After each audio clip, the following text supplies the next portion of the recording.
আসসালামু আলাইকুম। মোবাইল দিয়ে ওয়েব ডিজাইনের আরও একটি নতুন পর্বে আপনাকে স্বাগত জানাচ্ছি। আমি জয়সুম হোসেন। সো এই ভিডিওতে আমরা দেখাবো মার্কিউ ট্যাগ নিয়ে।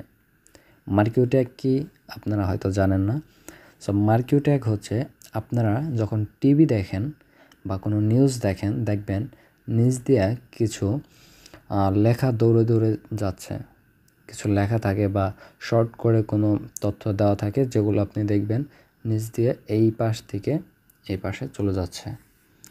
সো সেটা কিভাবে করে HTML কোড দিয়ে, বা টিভিতে তো এইভাবে করে না, এডিট করে দেয়, কিন্তু আপনি চাইলে আপনার ওয়েবসাইটে এইভাবে এক সাইডের লেখা মানে স্ক্রল করে আস্তে আস্তে ওই সাইডে চলে যাবে।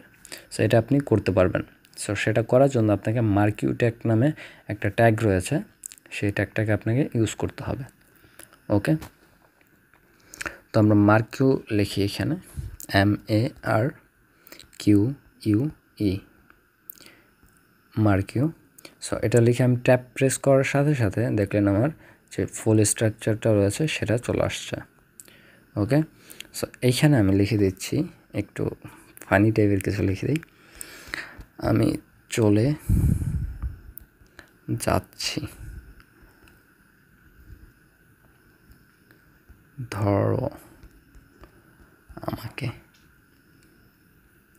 না পারলে আর আসবো না, তাড়াতাড়ি ধরো, চলে গেলাম। ওকে,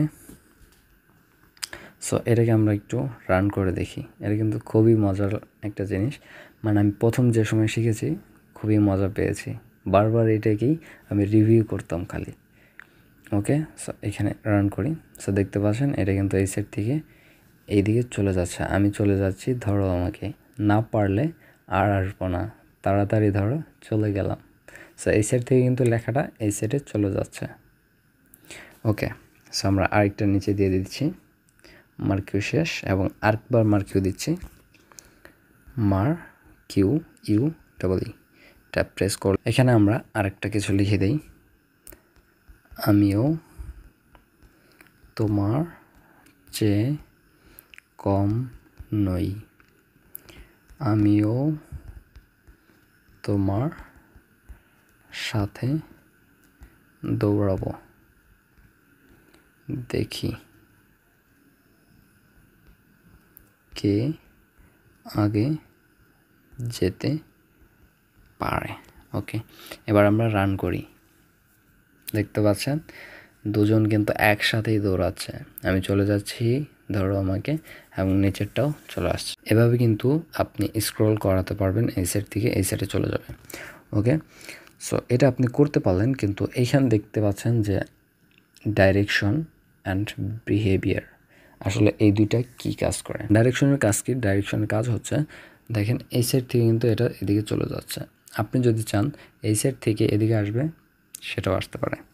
ওকে, এইখানে আমরা রাইট দিয়ে দিচ্ছি, যেহেতু লেফট থেকে যাচ্ছে, লেফটের দিকে যাচ্ছে, সো আমরা চাচ্ছি রাইটের দিকে চলে যাক, RIGHT। ওকে, রান। এ যাচ্ছে এইদিকে, এ যাচ্ছে এইদিকে, আশা করি বুঝতে পেরেছেন। ওকে, এবার আমরা ডাউন দেব, দেখেন এটা কি হয়, DOWN, ডাউন। ওকে, দেখেন এটা কিন্তু উপর থেকে নিচে আসতেছে, উপর থেকে নিচে আসতেছে, এবং এটা কিন্তু এদিকেই চলে যাচ্ছে, কারণ এটাকে আমরা কোনো পরিবর্তন করিনি, যার কারণে এটার মতো এটা দৌড়াচ্ছে, এবং এটা ডাউন দেওয়ার কারণে এটা উপর থেকে নিচের দিকেই আসতেছে। আশা করি বুঝতে পেরেছেন। ওকে, এটা আমরা রিমুভ করে দিচ্ছি, না থাক। ওকে, বিহেভিয়ার কি? ওকে, বিহেভিয়ার কাজ কি? এখানে আমরা দিচ্ছি স্লাইড। ওকে, সেখানে দেখতে পাচ্ছেন একবার কিন্তু উপরে থেকে স্লাইড করে নিচে নেমে এসে থেমে গেছে, আর কিন্তু স্ক্রল করতেছে না। যদি আমরা এই স্লাইডটাকে উঠিয়ে দিই তাহলে দেখবেন এটা কিন্তু বারবার করতেই থাকবে। ওকে, দেখেন এটা কিন্তু উপর থেকে নিচের দিকে আসতেই আছে। ওকে, দেখেন উপর থেকে কিন্তু এটা নিচের দিকে আসতেই আছে। ওকে, এখন আপনি চাচ্ছেন যে এটা এতবার না আসুক, সর্বোচ্চ 5 বার আসবে বা 2 বার আসবে। 2 বার আসার পর থেমে যাবে। ওকে, এটা কিভাবে করতে হয়? এটা করার জন্য আপনাকে এখানে আরেকটি অ্যাট্রিবিউট নিতে হবে, যেটার নাম হচ্ছে লুপ। লুপ মানে কতবার ঘুরবে। ওকে, ইকুয়াল ডাবল কোটেশন, সিঙ্গেল কোটেশনও দিতে পারেন, কোনো সমস্যা নেই। ওকে, এইখানে আমি দিচ্ছি ধরেন 2 বার, মানে 2 বার স্ক্রল করে থেমে যাবে। ওকে, এখানে একবার হলো, 2 বার, এটা কিন্তু আর আসেনি, কারণ আমরা এটাকে বলে দিয়েছি তুমি 2 বার লুপ করবা, তুমি 2 বার ঘুরবা। ওকে, সো এখানে যদি আমরা 3 বার দেই, দেখেন 3 বার স্লাইড করবে, দেন আর করবে না। একবার, 2 বার, 3 বার, থেমে গেছে। সো আশা করি বুঝতে পেরেছেন যে কিভাবে এই মার্কিউ ট্যাগ কাজ করে। আপনার প্র্যাকটিস করলে আপনারাও মজা পাবেন। আশা করি ভিডিওটি ভালো লেগেছে। ভালো লাগলে অবশ্যই একটি লাইক দিবেন এবং আপনার বন্ধুরা যারা মোবাইল দিয়ে এইগুলো শিখতে চায় তাদেরকে শেয়ার করে দেবেন এবং আমার চ্যানেলটা সাবস্ক্রাইব করে সাথে থাকবেন। ভালো থাকুন, সুস্থ থাকুন। আল্লাহ হাফেজ।